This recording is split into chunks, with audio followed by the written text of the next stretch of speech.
Hey everyone, this is Friedel Hacker Asia Raven, and I'm back with my recap and review of One Punch Man Season Number 2, Episode Number 3, which is titled The Hunt Begins.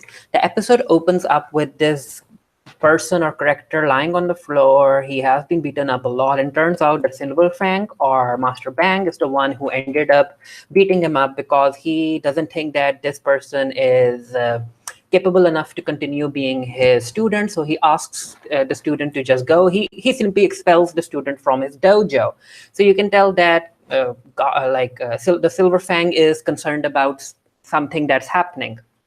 So we see that that kid who was beaten up, he goes and meets Saitama, and he tells Saitama about what Silver Fang or Master Bang has been up to, how Master Bang is worried about something, and it's actually Genos who tells Charako, I guess this character's name is Charako, about Garo being one of Master Bang's previous pupils, and he is power hungry and stuff like that. And he has been identified as the hero hunter or the hero killer or whatnot. So, of course, King isn't worried too much, Blizzard isn't worried too much either, and Saitama doesn't, he can't make any sense of what's happening.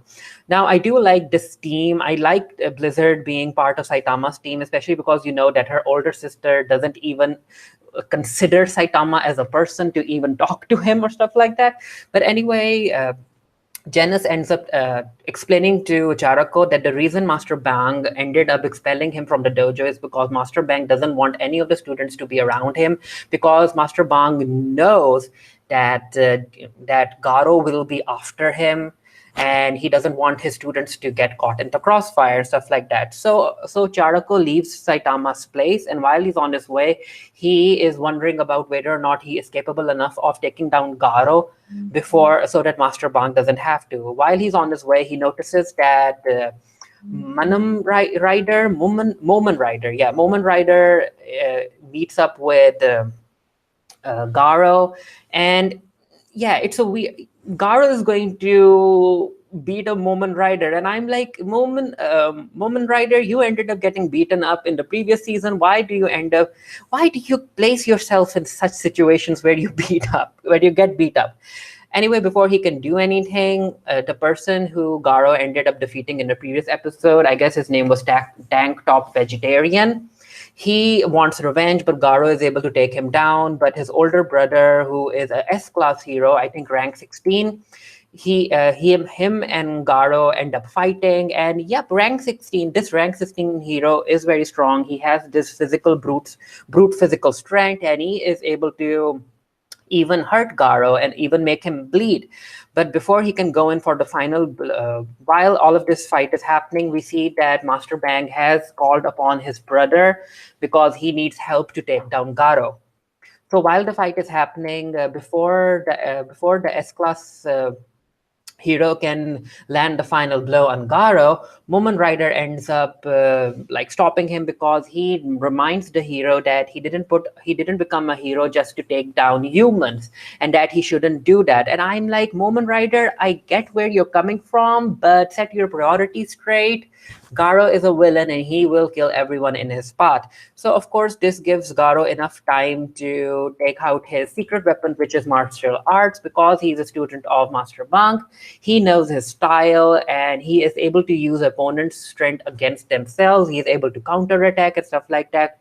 And of course, he is able to take down everyone with ease. Yeah, it was a good, enjoyable fight. It was very fast, and yeah, I liked it.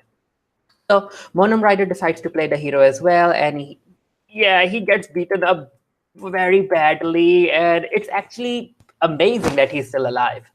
So it's morning, and Bang and his brother end up at the scene of the fight, and you can see all of the heroes just laying around, badly hurt, and yeah, Silverfang is worried that Garo is getting out of hand.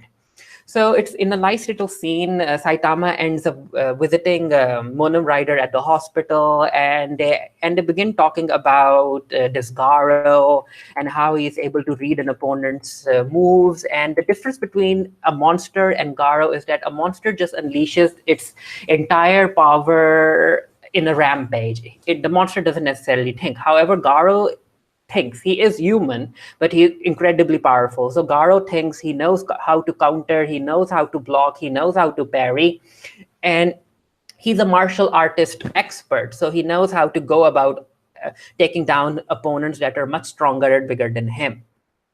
And we get a scene where this little kid is in the park and he's reading this fact book about heroes and monsters, which have the in the book we have the special abilities of heroes and everything, and Garo is interested in it. So of course, as I said, that Garo is quite intelligent. He can come up with strategies to take down heroes and monsters. So Saitama also decides to meet up with Charako, and he has been beaten up badly as well.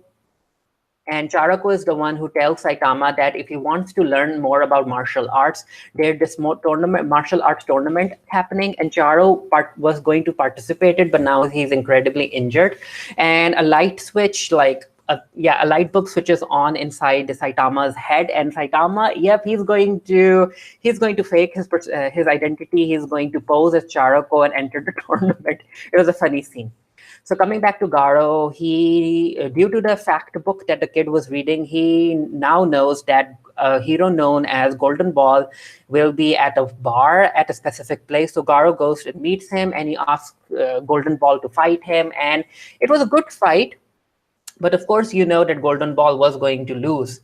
And another hero who is, I guess, Springy Mustache or Mustache Spring or whatnot, he also enters, and Garo is able to take down that person as well easily.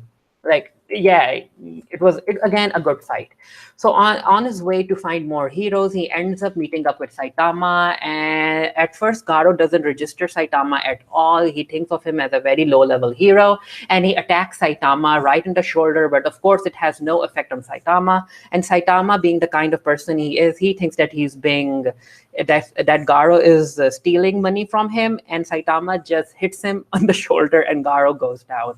I mean, if you guys thought that Garo was going to be strong enough to fight Saitama, well, what show have you been watching? It was clear that they were just hyping up Garo, but Garo isn't even close to Saitama's level of power and stuff like that. But it was a good, funny scene. So the episode ends with Saitama trying a wig on his head, and Genos looks at it, and Genos thinks that it's because Saitama is worried that he is bald and he wants hair. So Genos immediately sets up an appointment for a hair transplant. It was a good little scene. And this is where Saitama tells Genos that he is going to go and enter the tournament, the martial arts tournament. So yeah, you can see that the writers are going to sideline Saitama so that you can have more fights with Genos and Garo and the rest of the heroes, and of course the monster threat that is coming. Jamie did an entire written review of this episode for the Geekiary. The link to that will be down in the comment section below. Let me know what you guys thought. It was an enjoyable episode.